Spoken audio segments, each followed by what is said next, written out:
Welcome back, everyone, to a new episode of Red Flags, Green Flags, Modern Psychology for Everyday Drama. In this series, we are talking about modern dating and the hardships and uncertainties many people experience in the dating world, especially when it comes to online dating, finding a long-term partner, or dealing with toxic behaviors. Modern dating has become a maze for many people. Some even refer to it as a snake pit due to continuously experiencing bad experiences or being disappointed by online encounters in the real world. Many people have even decided to give up on dating. Red flags in dating, therefore, has become a hot topic nowadays. Also because we see so much of it on social media and popular TV shows, and even in our pop culture. And because we live in a rapidly changing and digital world with countless of options at our disposal, people nowadays are quick to judge and label something as a red flag. Bye bitch next has become the mindset in today's dating world, dismissing anyone when things become even slightly challenging or even uninteresting. But if we are so quick to judge others, who says we really know ourselves good enough to find a suitable partner or to know when we are actually the red flag? In today's podcast, I'll be speaking with Soumana Ammar, a hospitality executive here in Dubai, and also a life and leadership coach who has recently published a book about self-leadership and self-discovery. In our conversation today, we will focus on how to become more reflective of yourself in general, but also in dating. Together, we will also answer some of the questions my followers on social media have about dating as well. So welcome, Soumana. Such a pleasure to have you here on my show today. Maybe we can start by telling the audience a little bit more about yourself and what you do. Of course, it's super exciting to be here today. Well, actually, I am a hospitality executive, but I believe in coaching, in anything in life. I believe everybody needs a coach or a mentor. So I took time to get coached myself and also to be accredited as a strength coach. So it's actually the coaching with applied positive psychology, where you really focus on your own strengths and how you can develop them. And if you have any areas of development, you're able to work towards that if they're hindering you for your future. And this has all come into play when I ask myself the question, without your job title, who are you? Which is the Beautiful. title of my book. Yeah. And the question on the book, when I first announced about it before publishing the book, everybody was like, this question is addressed to them. So it's actually addressed to me and to them, because the book was kind of a journey of my own self-reflection of what do I represent and who I am, in addition to the ways that I used in order for me to get to know myself more and live more of a purposeful life. So I believe in purposeful possibilities in life, and you can really unleash your potential. And you don't have to be one thing. You can be labeled as too many things, and maybe without even any labels, you can decide who you want and what do you want to do in your life. Beautiful. So this is in a nutshell a little bit about who I am and why I worked on the book as part of my own self-discovery. Amazing. I love how you mentioned, like, we don't have to have one label in life. We can be multiple things. And sometimes, the label that we put on our head, especially our professional label, can hold us sometimes back from exploring the other sides of ourselves, absolutely, right? absolutely, Yeah. absolutely. And so you kind of, your other, so besides being an hotel executive, you kind of want to help people, and you see yourself as more of a life coach nowadays. Yes, absolutely. I believe this is like my purpose, and then anything that I do or anything that I kind of act on feeds into wanting people to really unleash their potential. Beautiful. So I always believe is like leave anybody better than you found them, whether it's a conversation with somebody, whether it's a coaching session or any interaction that you live with other people.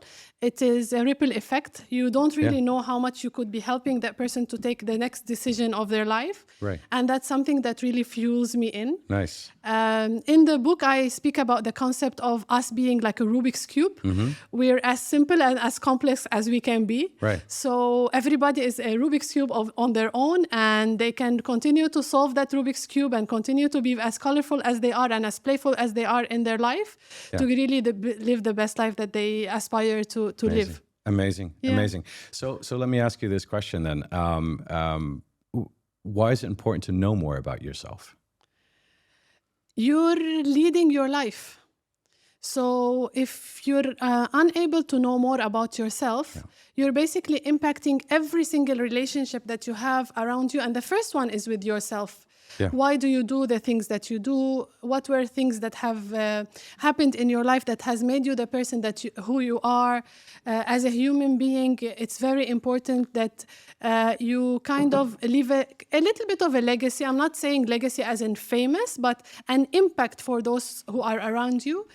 Being a leader myself in the job that I do, it was very important to kind of practice self-leadership on myself first before I practice it on others. So before you lead others, lead yourself first, Absolutely. right? Yeah, So beautiful. for me, it is self-leadership is kind of an intuitive way of having more self-awareness. And with more self-awareness, you're able to basically lead other people. Right. So that's kind of the formula that I believe in. Great. Yeah. I mean, helping others is just, we can always think about ourselves and becoming famous or getting richer and whatnot.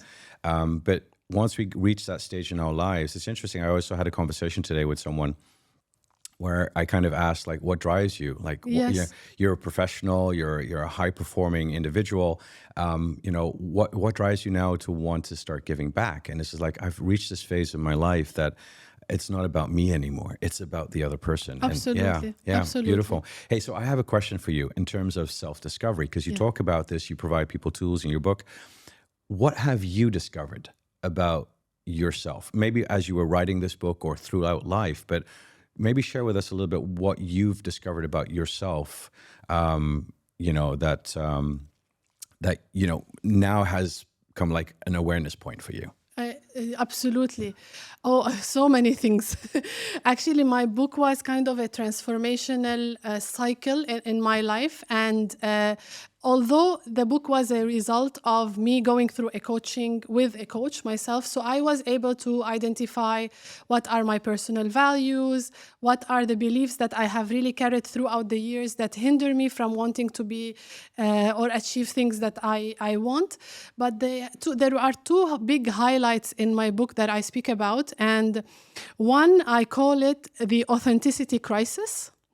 So when people say there is a midlife crisis, or they say that there is kind of a time where you have an identity crisis, for me it was definitely an authenticity crisis, because in the book I speak about the fact that if I don't have the job that I have, which was kind of 90% of my life, I really do not know who I am. Right. So that was a kind of a discovery of wanting to know more about myself. And the second book is embracing my own vulnerability. Right. And for me, I grew up in Lebanon, and then I moved to Dubai, and I was alone for a while. And then, of course, you're typically trying to carry your life by yourself, and of course with other people. And however, there is a very big sense of you need to be resilient, you need to be strong. So resilience was the formula of how I really lived my life, but I never understood what vulnerability means until I basically started to write the book. And then I stopped writing the book at some point, and I said to myself, who do you think you are? Why do you want to write this book? Who will read your book? All these questions came through. And of course, I worked with my coach and other support systems that I have in my life. And I agreed, I made a commitment to myself that, and I even mention it in the book, that I apologize to myself for not embracing my vulnerability. And if one person only benefited from a little of the experience that I shared from the book, that's more than enough for me. Interesting. So why did you feel that? Why did you feel that you needed to stop? Or was it kind of like an imposter syndrome? Absolutely. Yeah. Absolutely. Because I am a successful hospitality executive. Yeah. I'm now writing a book. I have this high achiever kind of also wanting to be as successful as it should be. So is anything good enough? Right? So I was having all these questions, and lots of saboteurs and self-doubt starts to come out to say like, it will not be successful. Maybe people will not read it. The subject is not... Who will listen to me? Yes, exactly. Like all these kind of things. So you don't know. And you need to really be ready to put your emotions and feelings and also a little bit about your life out there, because you're Right. going to get the negative and you're going to get the positive. Always. Yeah. Which is the essence of life. But now I feel I have a very, very strong, solid foundation. And I really refer back to something that I'm a very big fan of Wayne Dyer. He's somebody who has really influenced my life through his books. And when his wife used to come, like as a joke, to tell him, I think you should have done this in the book. And he tells her, honey, I've already published 10,000 copies. I cannot retract them back. So unless you are... It's out there now, right? Yeah. So unless there is somebody who has done it or written a book, I really have no energy to really listen to anything that doesn't really support the mission that I am on in this life. It's interesting. Yeah, no, it's really interesting that you say that, because what you're saying is vulnerability maybe in the initial stages feels like if I show up, I'm weak. Exactly. Or if I, what will happen when people listen to me and how will they critique me? And so there's kind of the self-limiting beliefs Yes. we have about it. But what you're saying in essence is it's also like a paradigm shift, that you move away thinking that vulnerability is a weakness. And actually we know, once we really deep dive into ourselves, that vulnerability is actually a strength once we're able to communicate who we truly are. Who is this person, who's this authentic self that I'm now allowing to come out, right? Yes. It's more of a strength. Absolutely. And now I embrace my vulnerability to the maximum. Amazing. I ask help if I needed to. Yeah. I kind of embraced more of who I am, and also accepting that there are you will always work in progress. And the moment that we are work in progress, I'm more aligned with the energy of being vulnerable, and also seeking inner help from myself, whether it's through meditation or reflecting or journaling or any of the tools that could help you in this modern world, because we tend to be very reactive but not really introspecting inside. Right. And I think that's nicely said. I mean, the world's changing so rapidly right now. We've had the pandemic, digital transformation, there's so much happening around us. And then organizations are changing. But from a behavioral perspective, a lot of behaviors, we're seeing a lot of new kind of behavioral phenomenon now in the world.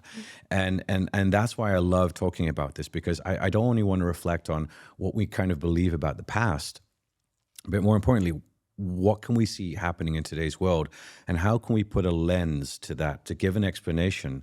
Because when things are changing so rapidly, as you mentioned, we get caught in this rat race. We get caught in this kind of like, we're running. And when we run, we don't have time to sit down and reflect.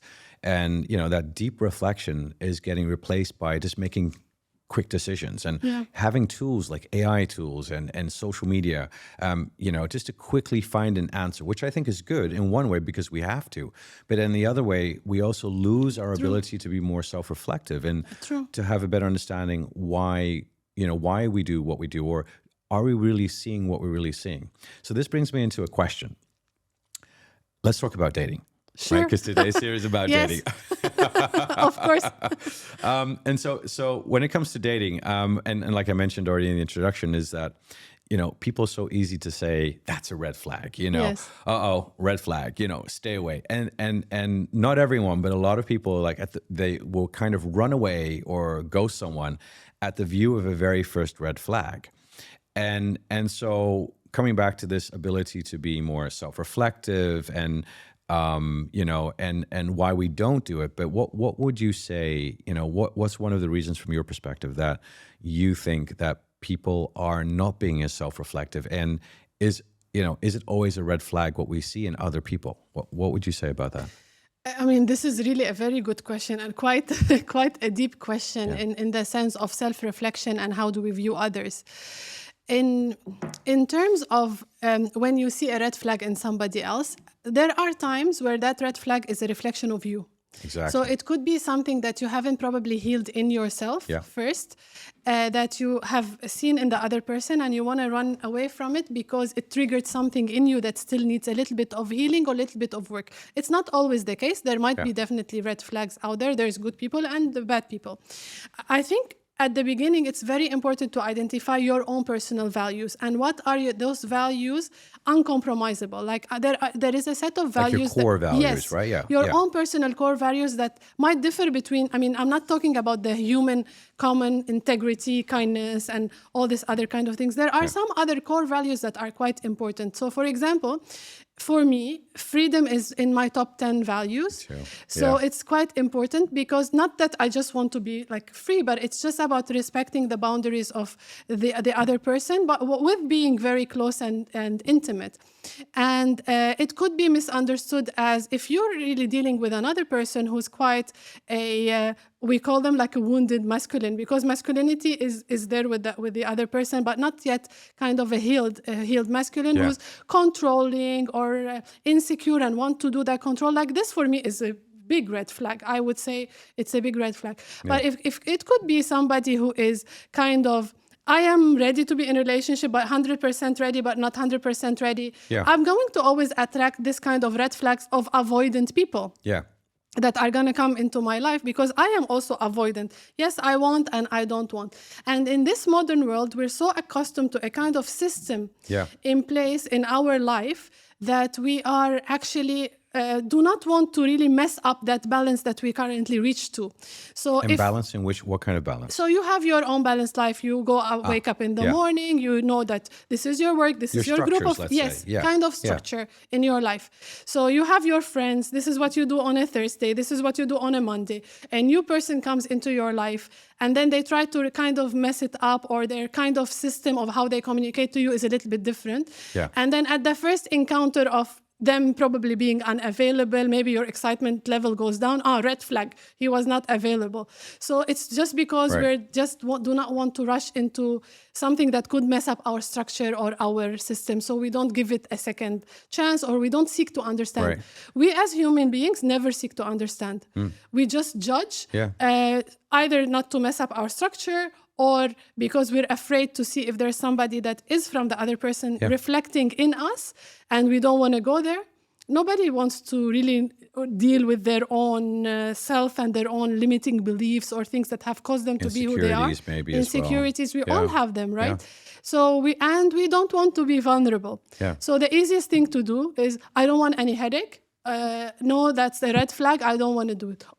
Or be confronted. Basically, what you're saying is like you don't want to be confronted maybe with yourself. Absolutely, absolutely. And then the other thing that I hear you saying is like, well, I have this structure around my life, and I will meet people then and then. So in a sense, it's like you want to have a sense of control over your life. Correct. Right? So a sense of control over your life. And so the moment that someone comes and changes that, it means like you're losing yourself, or something might hurt your overall feeling of control. Do you feel, and I just wanted to elaborate on that, just a question more about that. Do you feel then, from your perspective, that that's more today, that we need to have more of a sense of control over our overall life, or is that being something that's always been with us? I personally believe it's always been. It's kind of got amplified as we move more, when as ladies we kind of have more sense of independence. We moved into kind of wanting to be like many years ago. The women have not been like working like we are now. So I believe it's probably started to come with the modern world. But it's always been there. There has been so many people, like I know from, for example, growing up as a child, you would hear somebody like, she's not happy with that relationship, but she has to stay because there's no other alternative. But at the moment, because there's other alternatives and there is this kind of sense of independence, there is no more tolerance. And that's the right word. Like, you do not tolerate, and I'm not saying compromise, but just like give and take to really understand where this is leading. I mean, if it's a big red flag that is against your personal values, absolutely. But if it is seeking to understand and genuinely wanting to be in a relationship, because defining what a relationship is also big. Do you want a true relationship? Do you want acquaintanceship? Do you want somebody to just like spend time with? Like it has to really have like kind of a definition. And also you need to know what you want from that. Absolutely. And the sense of commitment has become very low from women and from men. And like for me, one big red flag is somebody who's not, I'm not saying marry tomorrow, Right. but I'm saying when you're in a relationship, you're in a committed relationship, regardless of what you really call it. So you're giving it your all and the other person is giving it their all. But that's interesting, though. And I actually have an interesting question that came from one of my followers that relates to what you were just saying. But it's interesting because how we look at the world our perception really influences Absolutely. what we see and what we want.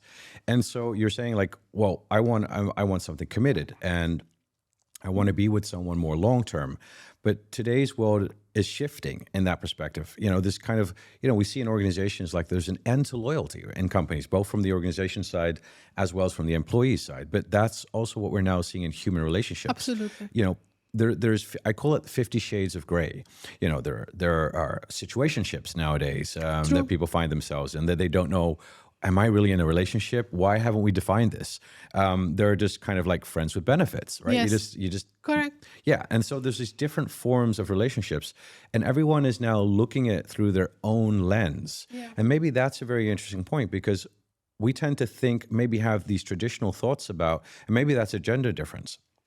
That we're saying, well, maybe it isn't, but we're saying like, okay, what do I really want? What is a relationship? How do I define what a relationship is? And what's very interesting, I've spoken to a couple of people and I asked this question, how do you define a relationship? And, you know, I'll ask someone in their 40s or in their 50s, well, you know, I've got 30, 40 years, 50 years to go. I would like to have someone that I can be committed with.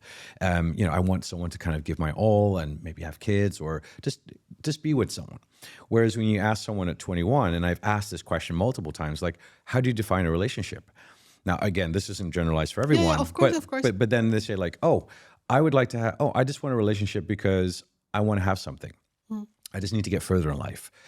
Or I just see a relationship as, well, something that's fleeting. You know, I'm here now, tomorrow I'm going to be there. So it's just something that, you know, I know a lot of my own generation accepts as it's nothing stable.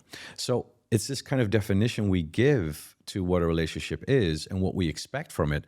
And maybe because of these differences, especially because we have different generations with different belief systems and different needs, that people they're not coming together on the same definition of what a relationship is. Yeah.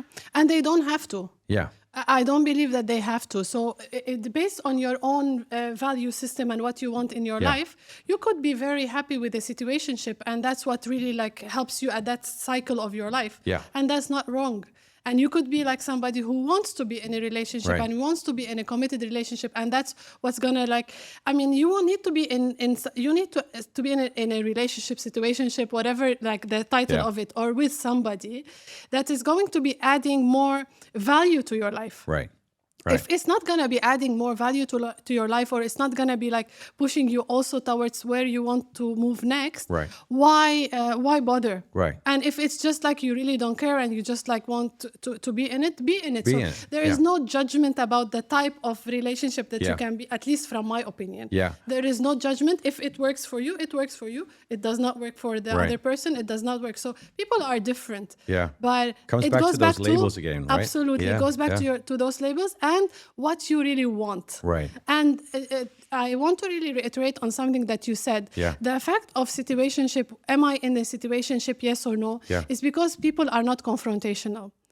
When it comes to the relationship and then you don't really ask, you're not saying, okay, what do we want next? But you can say, what are we? Like, Yeah. what is this? Right. There needs to be, I mean, and this goes to the Kind level of defining it, right? Absolutely. Yeah. Without kind of saying, committing to something for the future, at least committing to something that is present, that is now. Right.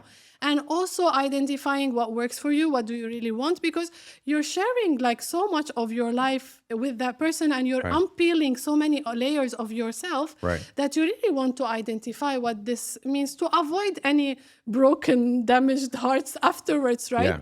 This is one point. And Yeah. another point, it goes back also again to your self-identity and what Yeah. really matters for Yeah. you.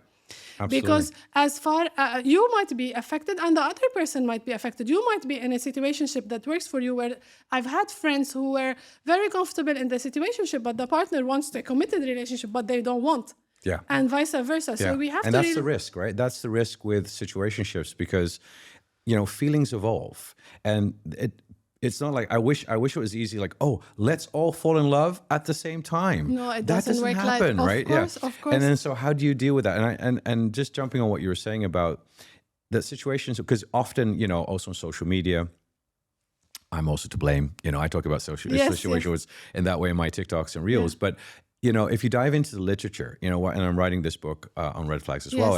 And while diving into literature and listening to people's experiences, situationships can also, like you were saying, serve a purpose, right? It can actually be a good thing.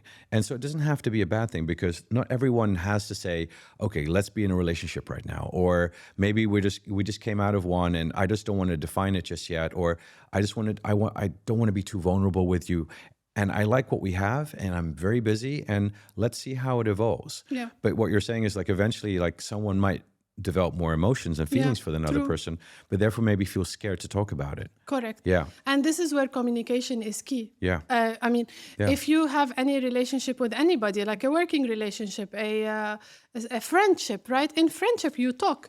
So it's the basis of communication, and open communication about your expectations from life and what do you really want makes it a little bit makes it a little bit easier. Yeah. And there is another aspect of, like, people do not want to be alone. Yeah. So if you're not really comfortable in being, like, for a certain period of time alone with your own self, with your own beliefs, with your own thoughts, with things that really, like, you want to really pursue in life, it also serves to the fact that you just want to be with somebody. Right. And so there you is have someone just to be with someone, right? Yes, exactly. So there is a lot of this broken kind of relationships that people are together. You see them and they're probably not there. And there are those other relationships that you see, oh my God, this is like my ideal partner, a style of relationship. They feed from each other. They support each other. Yeah. I cannot really, when somebody says, at least that's my belief system, when they say I found my other half, it just, like, triggers me. Yeah. Because you're one and you find a one and you're 1 + 1. Right. You cannot be another half. You cannot be a quarter of a person. You're a full human being who has needs, who has qualities, who has something to serve to the world. And the feminine, at least from my side, like, we're the nurturing part, we're the encouraging part, we're somebody who we open up as we really feel a very huge sense of safety. Right. So there is a lot of aspects to that, but that requires communication. Absolutely. Yeah. Absolutely. Let's go to one of the questions from my followers, which I hope it's not very hard. Your followers are so many. No, she poses a really valid question, and I thought this was the right time to kind of bring this in here, because it's more kind of like, why do we have relationships, right? Or that can also happen when we're in a situationship. What do I want from a relationship, or what does it mean to be in one? And so she poses a question. I'll read it out to what she wrote me. So this is from my follower called Dotty Dots. What a nice name, Dotty Dots. Dotty Dots. Dotty Dots. Hi, Dotty Dots. Hi, Dotty Dots. Thank you for your question. And she says, how do I find out what I truly want from a relationship? I have been taught to be the good girl, and therefore I have specific expectations about being in a relationship. So what I should do and what the other person should do for me and how I should behave. But when I am in a relationship, my partners just take what they want and they leave. And so now I've also come to realize that I also have demands in a relationship. Wow, that's very powerful. Very powerful. But now she says, but I don't know what. Read my book. That's my answer. No, but I would love to hear, besides the book, I want to hear your answer. Of course. No, it's a very solid question. So what I can see here with Dotty Dot is that there is no self-realization of her own self as a person. So there is no clarity. She kind of knows what she needs. That's very, very important. It's the first step. Her question is actually the first step of going through a self-journey, self-reflection journey. Right. So getting more aware about what are her own personal values in life is going to be a step that she really needs to take. Identifying her trigger points and what are her saboteurs, limiting beliefs, or disempowering beliefs that might have also been put into her from Yeah. the other Well, relationships. the good, also the good girl Yes, perspective of yes. like, you know, Like what how I should defines a behave. good girl and what Right.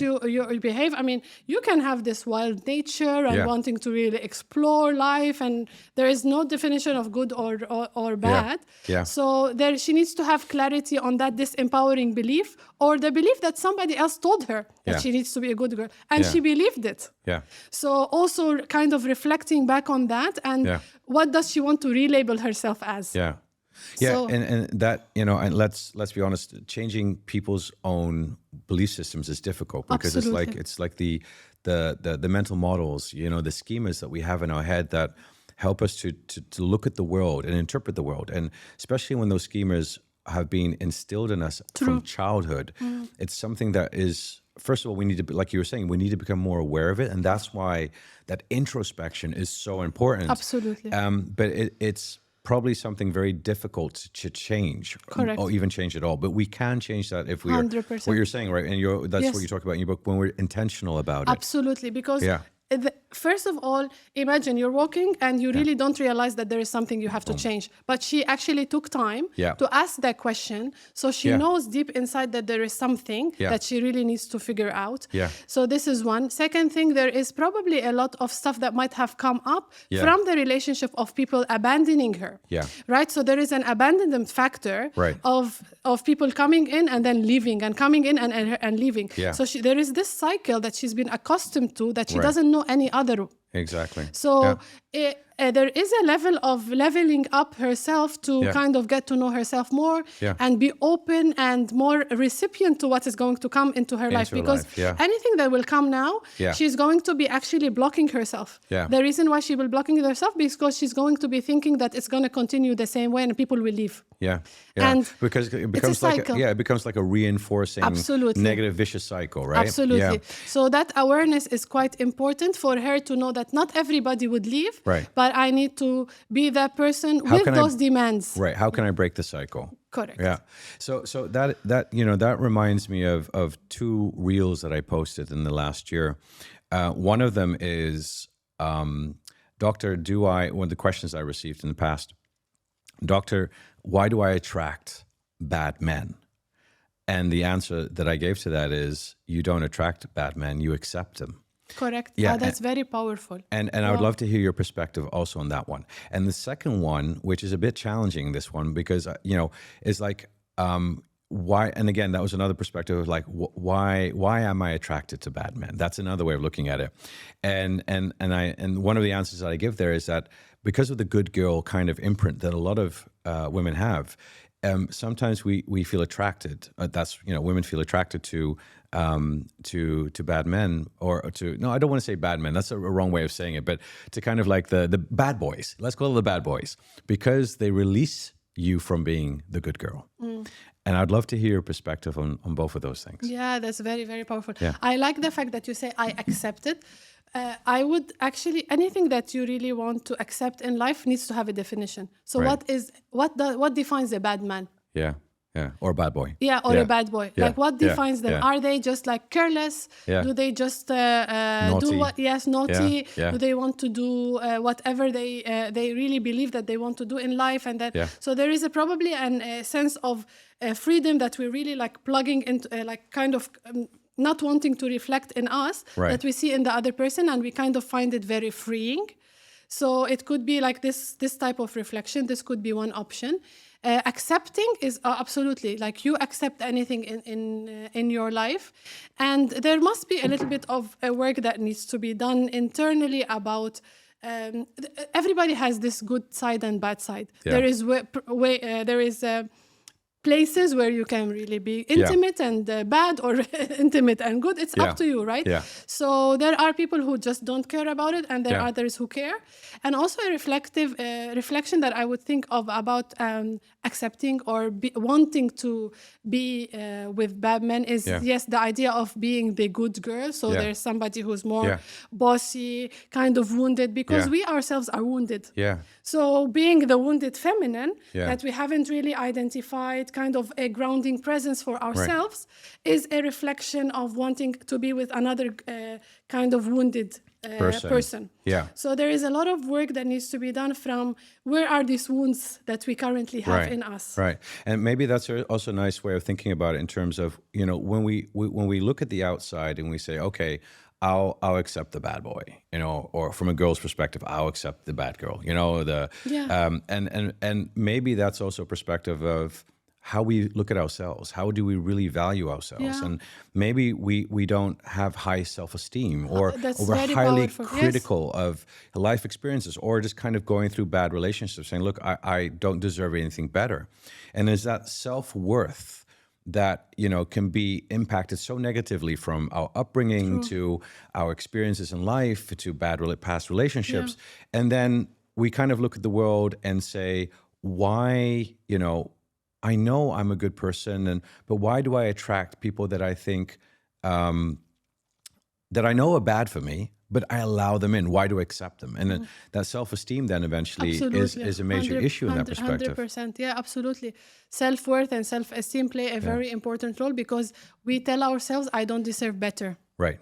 And maybe we haven't seen any other example around us. Growing up, maybe there has been relationships that has been kind of common to be in that same cycle. So we probably carry it. We could have seen it in our parents and our aunts and uncles. Right. We have seen that abandonment. We believe that we don't deserve. Right. So getting more awareness about ourselves and how much we deserve, like this is why it's quite very powerful. And self-compassion is kind of in my opinion, the most healing power that we can have to really heal anything that has been going on in our life. Could you give it? I think that's very interesting what you said. So the self-compassion part. So let's say, for example, that, you know, we find ourselves, listeners listening in right now, watching us, think, hey, I recognize myself in that, right? I allow people to come into my life that I know are not good for me. Yes. And you know, if I'm really honest about stuff, it's really about my self-esteem and how I look at it myself. Tell me a little bit more about self-compassion. How can the audience work with that so that they can improve themselves from that situation? Absolutely. It goes back to your first question that you said. Yeah. Why do we judge others first, right? Yeah. So the way that we judge others, we judge ourselves. Right. So there are so many it's times. Like a projection, right? Yes. So there are so many times where you make a mistake and then you keep on beating yourself up every single day about it, like days and nights. And then I allowed it, and why did I allow it? And we dwell into that drama of our life without being compassionate. And I always say to other people, what if it would be your best friend? What would you be telling that person? Today, if your best friend has gone through that, what advice you would be giving them? And you would be surprised or if we really look at ourselves as our best friend. Right. And how do we really tell the kind of a perspective for our best friend? We're just not our own person's best friend, like our best friend for us. Right. So reflecting back on, this happened. You do not have to beat yourself up to it. Seeing the cycle of the things that are currently happening and befriend yourself first. Yeah. I mean, you have your own self to carry throughout your life. That's the only permanent thing that you will carry until your last breath. Right. So this whole self-compassion part is reflected through self-love. A lot of work can be done. I really work a lot on affirmations. Right. Because having this high achiever kind of thing in my life, the moment I accepted my vulnerability, I really needed to work a lot on self-love affirmations. It is as simple as I am enough. Yeah. And I do not need to be anything more. So that kind of affirmative self-belief, working a little bit on certain probably meditations, these kind of little things, speaking to a friend about it, speaking to a professional about it, and then working on reflecting a lot on why do I not value myself and how can I be my own best friend? I want to ask you a really personal question then. Sure. When you explain that, like, and it sounds like you've gone through that journey. Yes, absolutely. Yeah. Today, do you look at yourself and you say, I'm enough? I'm more than enough. Oh, wow. Let's high five on that one. Yes. People can't see that on the podcast, but they can see it on the video. Amazing. I love that. And tell me why. Tell me why. I've gone through this journey, absolutely. Especially the self-compassion part was quite tough, especially when I stopped writing for a bit. And I was talking to one professional, and then I said, I know these things. I should have. I've had like a lot of like a list of I should. Right. And why do I say I should? Because I hold myself so much responsibility and so much expectations. So it's the expectations that I was putting on myself that were actually working against me.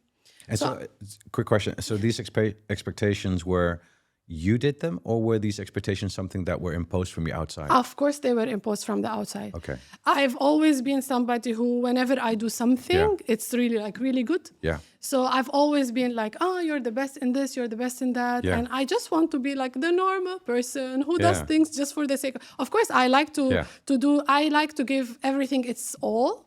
Right. But there was always like, I should, and Soumana will be able to do this or do that. And So then, your tolerance level is probably higher than other people. Exactly. So I worked a lot on shifting my I should to I could. And then the moment I was like, oh, okay, I could, and what would I be advising my best friend? It just transformed me. Yeah. It made me feel more like, you're doing great. Like, just give yourself some credit about it. And so now I shouldn't do anything. I could do anything. Beautiful. So I kind of took back my power. Right.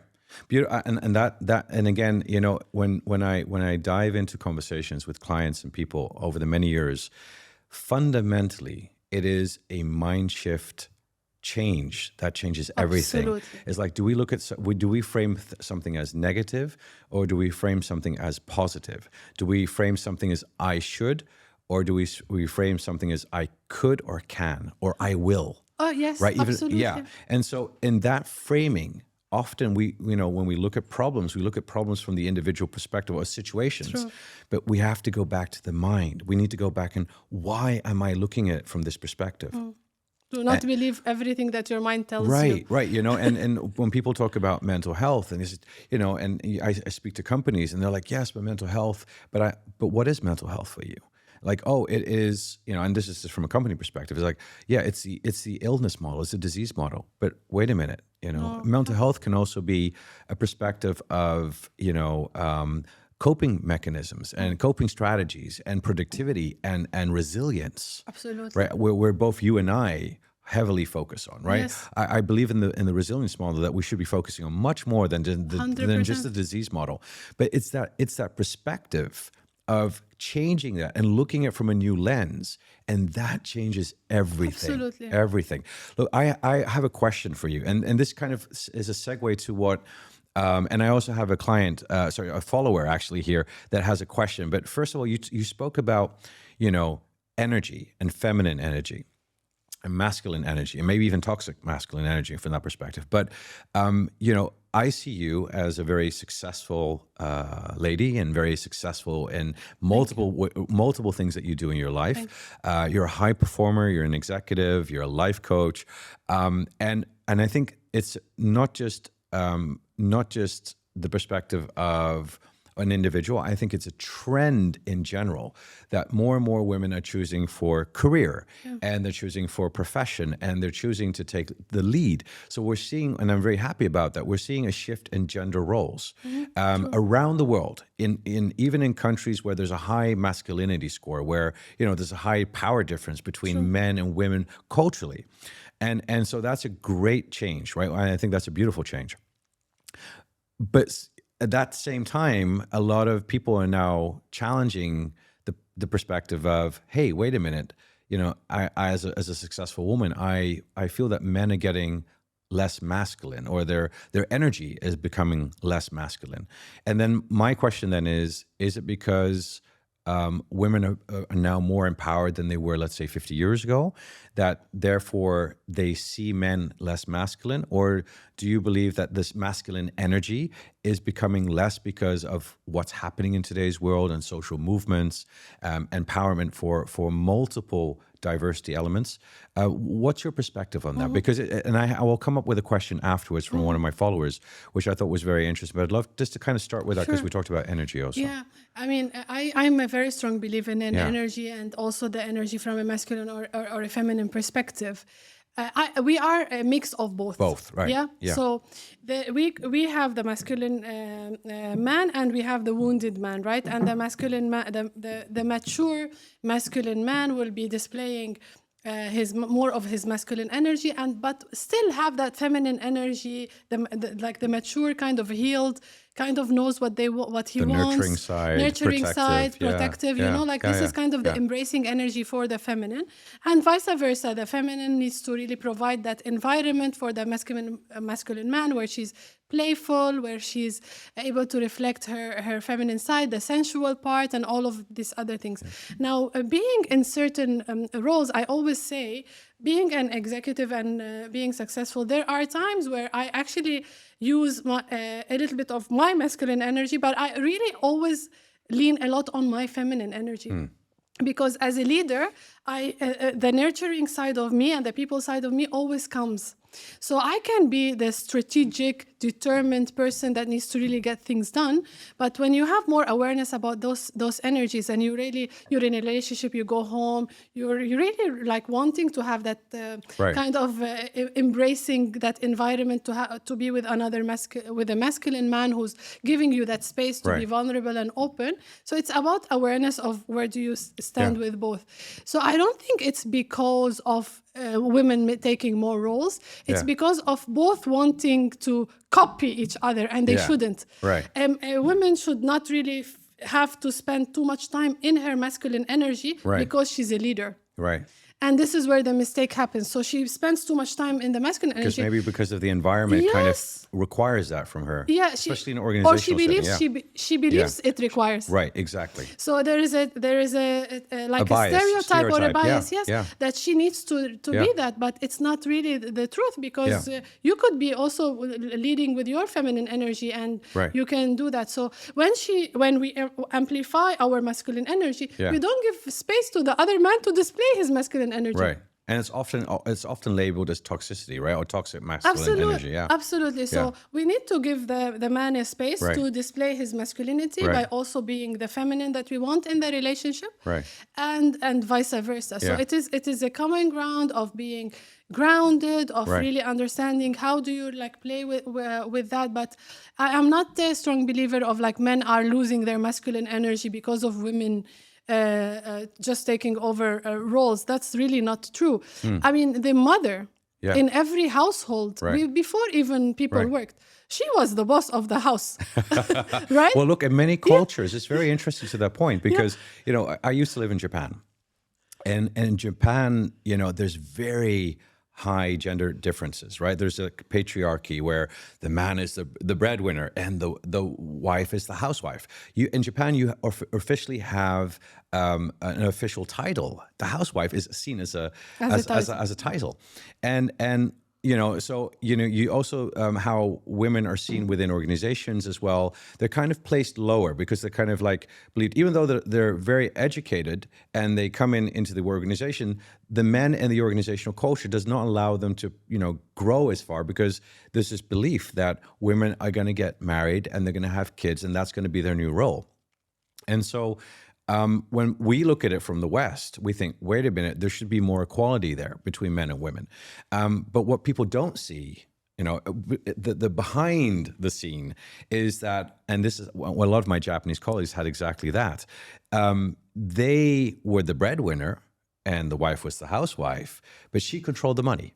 And so she. I want to go to Japan. So I had Japanese colleagues, they told me, I receive pocket money from my own salary from my wife, because my wife, she manages everything. Okay. So in I essence, have full respect to the Japanese people. I have some friends. It's interesting, right? So there are other ways of how it balances itself out, but from the perspective of the outer world, they don't always see that, right? And so it's very, to your point. I just wanted to give that example. Absolutely. And to your point, I mean, mothers or housewives, or housewife, whether you're a family, you have a family or not, but from a mother perspective, you're raising generations. Exactly. Like that's the hardest part of really like bringing the future upbringing of what will become in our future. Right. That's quite tough. You really need, I remember like my mom would be like super tough on certain things and quite lenient. Like, you're sick, okay, she's lenient, but there are other times when like it's a no. Yeah.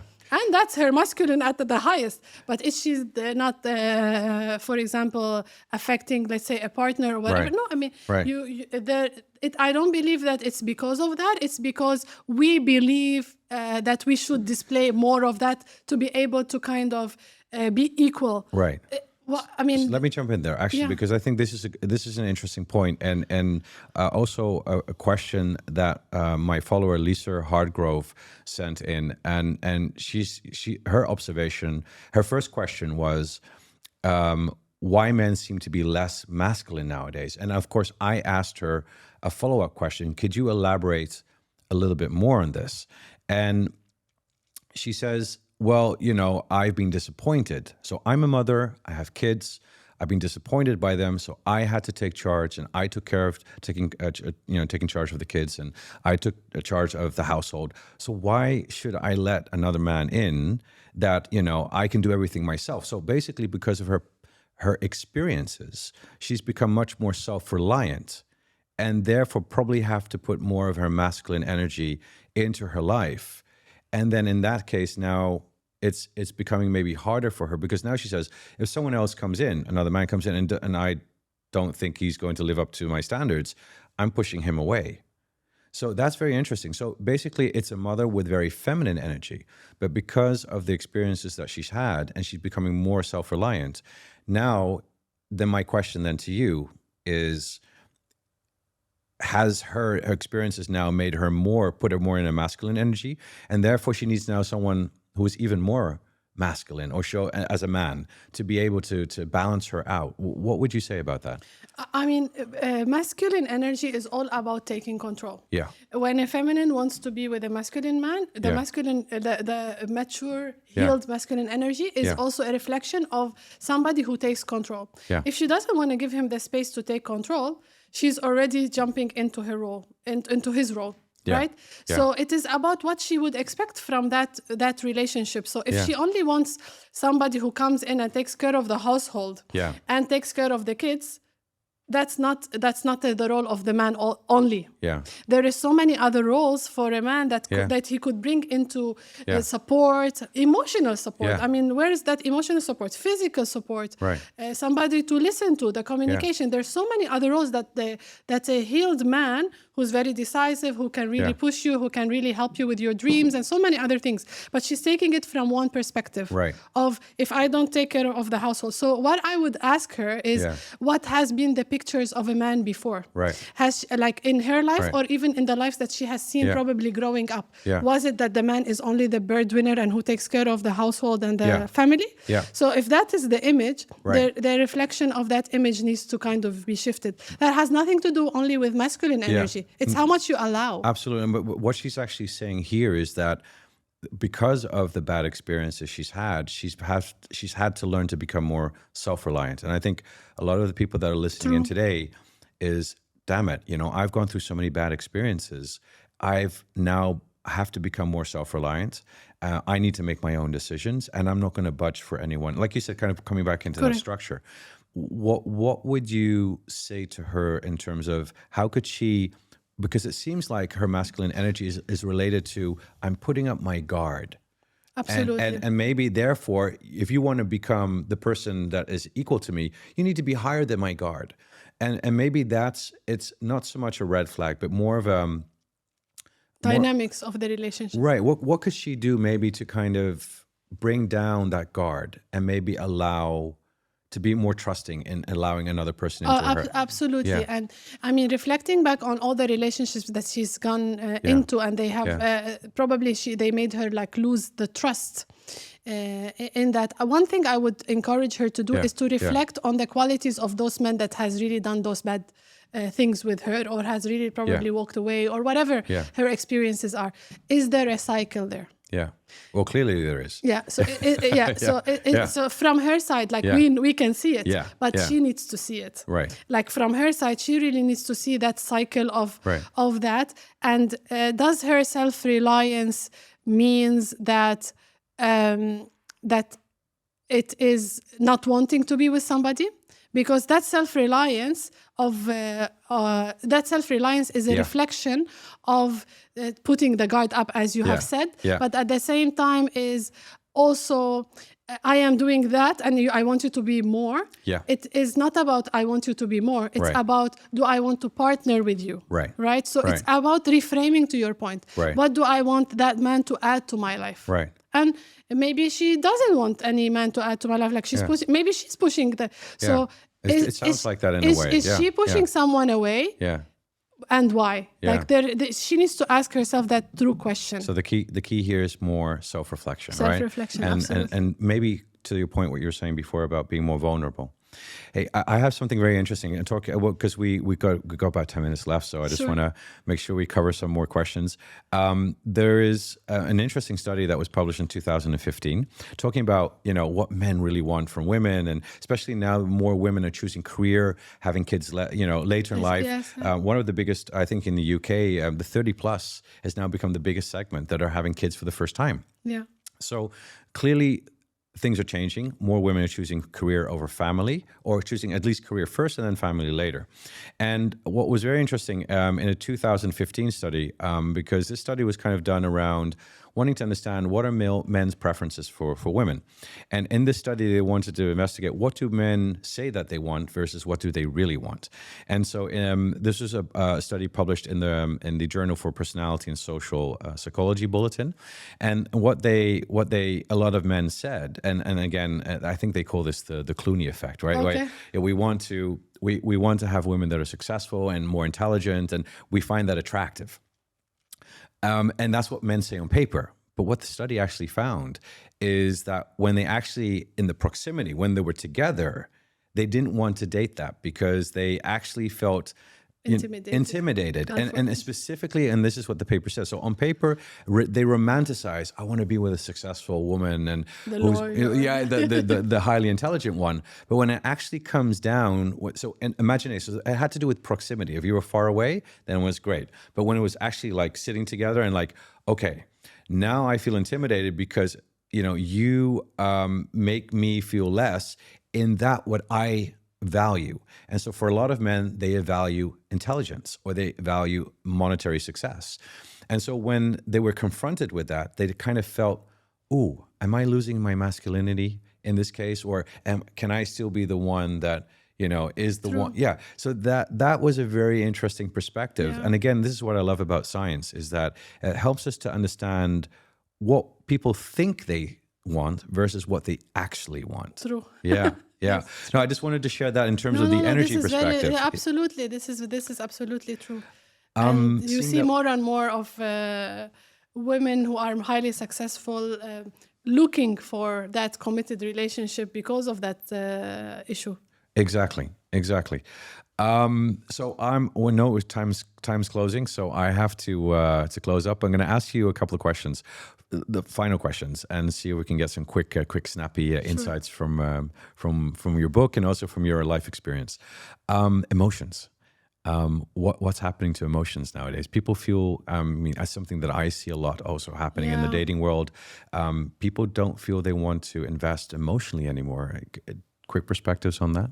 Yeah, because there is replacement. There is so many people who don't want to invest in emotions. Right. This person, it doesn't work. They go to the other person, they go to the other person. So this whole, the openness of social media and other people being available, they just do not want to dig into that. It's just like the kind of like the fast pace of life has really affected the fast pace of our emotions. Interesting. So it's like dopamine, the dopamine hits we get from social media. Absolutely. Maybe it's that kind of, that intimacy, to give the right word, intimacy, chemistry, you know what I mean, right? Yes. And people want that more than the actual emotional availability then. Absolutely. Yeah. And then only when you're kind of working on yourself, you have more self-awareness. This is where you kind of reflect with emotions, and you see you kind of can figure out when somebody's not really like giving more or less in their emotions and more. Yeah. I mean, there is, of course, you're aware like that your language of love. How do you Love like to be? languages. Yes, Yeah. right. Yeah. So this What's is yours? also Oh,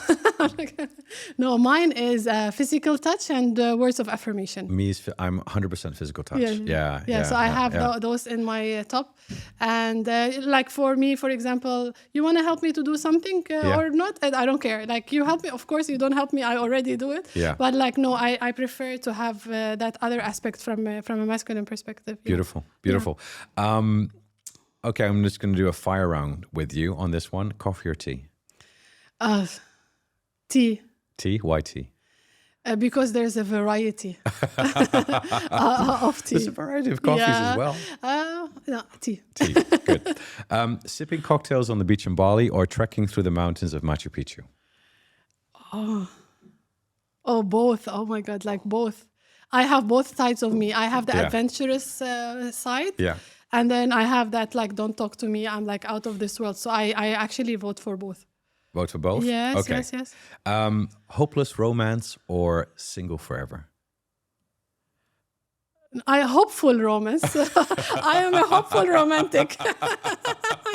Hopeful romantic. Hopeful romantic. Yeah. Okay. Online dating or meeting someone at the supermarket? Meeting someone at the supermarket. I am so Jane Austen style kind of person. Yeah. Why meeting someone at the supermarket? I believe in energy. Right. My coach pushed me to do some online. It didn't work for me. I was getting anxious. I didn't enjoy it. I didn't feel a connection. Right. It didn't really like. I did it for a short period of time, but. No, like meeting somebody. So this randomness, this whole thing, it goes into the energy. I could really feed from the people energy. Yeah. Yeah, no, I love that. And, you know, I speak to a lot of people about, and I ask them that question. And a lot of people now, especially a lot of my female clients and followers are saying exactly that. It's, you know, meeting someone at the supermarket, but isn't it becoming so difficult to the serendipity that we used to have before? Yes. You know, even people nowadays, they don't even look at you and speak to you, even in the lift. Whereas before, I remember when I grew up, it was like the elevator pitch. What was that 1 minute thing you were going to say in the elevator? Or you say hi to people and they go like on their phones like this. In my book, I have a chapter that is called Serendipity. Serendipity, beautiful. And for the followers, it means finding something good without looking for it, right? So I am a strong believer of that. Beautiful, beautiful. Black heels, high heels, or flip-flops? Both. Come on, you have to choose one. I have to choose one. Then black heels. Black heels, why black heels? You can take them off. Well, flip-flops you could take off as well. Yeah, but like you could have both. Okay, okay. Yeah. And then I guess my final question, the power of me or the power of we? Oh, of course, the power of we. Yeah. Yeah. I am so much into... I am part of a lot of communities around the world. I feed from communities, from people. Yeah.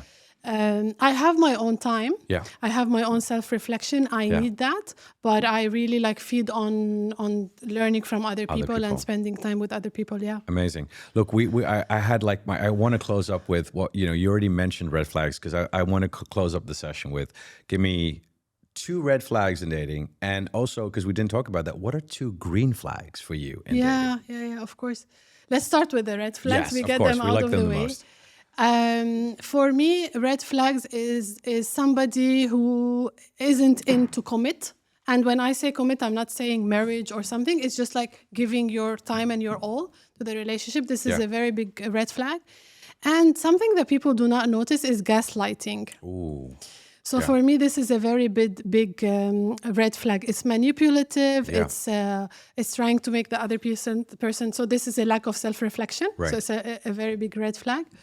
A green flag is, of course, all the values and qualities that are kindness. I see a green flag with somebody who really wants to take the lead. In the relationship, like trying to bring it to the next level, take the lead in stuff that can be done with the relationship. That's very attractive, I find it. And actually, it's a green flag. Yeah. And somebody who's really kind to their family. You know, so the way that they are brought up, if they're kind with their mothers, with their sisters, with their friends, they really like a giving, nurturing type. Right, This right. means they're going to bring in that to the relationship. These Right. are very two big red flags for me. Yeah. Kindness, being nice to the waiter. Yeah. You know, these kind of little things. Those subtle. It's This is subtle, yes. That's so beautiful. It really is those subtle behaviors. Because Yeah. when people, especially when you date for the first time or you're having a couple of dates or getting to know someone, people always want to put their best foot Yes, forward, right? And true. so just watching those subtle signs of behaviors I always say, are the most telling signs. Absolutely. Always, the Yeah. subtle ones. Now, of course, people listening right now think, oh, how can I play around with the subtle behaviors? But we don't have control of all of our behaviors, right? And Absolutely. then they'll show up. And when we see them, we have to kind of take note of them. Yeah. And that's where we can maybe sometimes better look at the red flags Yeah. or the green ones. One question for our male listeners. You talked about, I like a lot when the man takes the lead. Yes. And you're very successful. And you are a leader.